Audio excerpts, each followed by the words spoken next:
This is the council catch-up for the April meeting that was held on April 11th. So we called our meeting to order and of course sang our national anthem.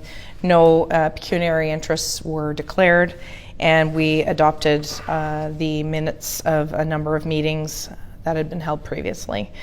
So moving on to staff reports, we covered a number of different staff reports. One was the administration report regarding vacancy options for the office of Councillor Ward 2. It was chosen and confirmed that we would be using an appointment interview mechanism by which to appoint somebody for Ward 2 after the vacancy of the recent passing of Gordon Olkey. We also have deferred Cataraqui Conservation Board appointment until we have a full council. So in the interim, we're staying in touch with Cataraqui until we are able to fill that particular position. There was also a report that came forward in regards to waste diversion for food and organic waste, if you will. So the municipality will be moving forward with an initiative that's been approved by LAS, which is a mechanism through AMO, the Association of Municipalities of Ontario, which will allow us to purchase these units at a discount and sell them to residents who would like to be part of the pilot project.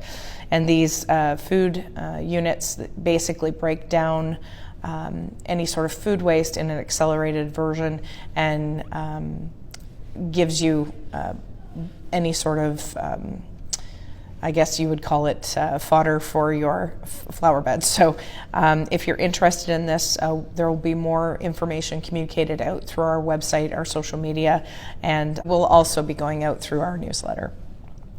We have, as a township, have decided to support No Mow May, but a little differently than how we did it last year.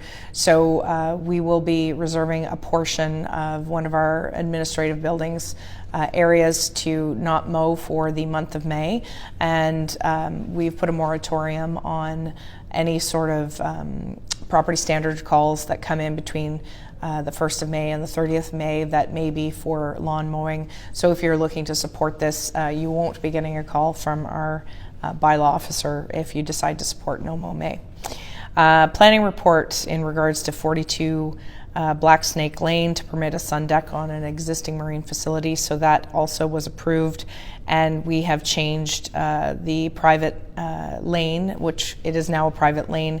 It was currently 215 to 217 Lyndhurst Road, to change the name to Coyote Lane. So that is now a new lane name that will be on the maps going forward. We also had discussed physician and health team recruitment strategy. So we are working with the health teams in the area to talk about ways that we might be able to help incentivize the recruitment of doctors and staff that is required here in our medical clinics serving our communities. This is something that many municipalities are challenged with lately. It's certainly not something we thought we would have to do, but of course, in the best interest of our residents, we are willing to step up to the plate and see what, if anything, we can do to assist in the recruitment of those health teams that we so desperately need. We had a number of quotations for operational services and contracted trades coming forward. So these are the individuals that were asked to submit proof of their insurance and their depending on who their what type of trade that they represent, so that if we are ever in need of, say, a drywaller, a plumber, a lawnmower, if ours are down, we are able to go out to those contracted services. They've already been vetted, so we're able to move forward quickly with that. As far as we have also appointed alternate members to the United Counties of Leeds and Grenville. So in the event that if I cannot attend a meeting, we have to have a motion passed here at the municipality to allow another person to represent our municipality at the county council. And we actually appointed two as alternates, and that would be Mark Jameson and Jeff Lackey. So in the event that I'm unable to attend, either one of those can attend in my stead. We've also awarded the RFP for the Community Improvement Plan, and we will be moving forward. So in the future, if you're asked to provide some sort of input regarding the community improvement plan, we really hope you will do so. This is about beautifying and creating a more welcoming space throughout all of our municipality as well as the hamlets, and there may be some recommendations to come to council to provide incentives for facades, signage, that sort of thing. So keep your eye open for the consultation on that. We also authorized the tender for surface treatment to Miller Paving Group in the amount of $484,658.25. We also awarded a tender for microsurfacing to Miller Paving Group in the amount of $189,296.62. We also renewed our contractor dock agreement with the landowner in Gananoque. It really is there to assist our residents who are island owners in Gananoque to have materials delivered, dropped off in a safe manner.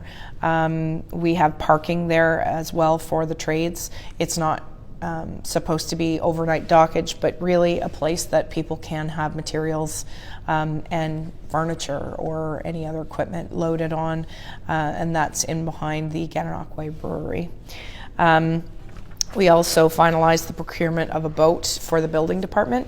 And the reason that this is important is because for a number of years we have depended on our fire services to take us out in their fireboat, which could be required at a moment's notice. As well, we needed fire individuals from the fire service to come and be on the boat in the event the boat needed to be used. So this way our building and planning department can take themselves or members of Committee of Adjustment out to see properties, as well as look for any sort of pre-construction without permits that might be happening, so that we can get in touch with those individuals who maybe need to learn a little bit more about the building permit process. Councillor Gorell brought forward a notice of motion regarding comments to the MNRF regarding concerns of use of floating accommodation in waterways over Ontario public lands. And so we passed that motion to essentially say that we don't want to get into the business of approving those. They are over top of federal or provincial waterways and governed by MNRF.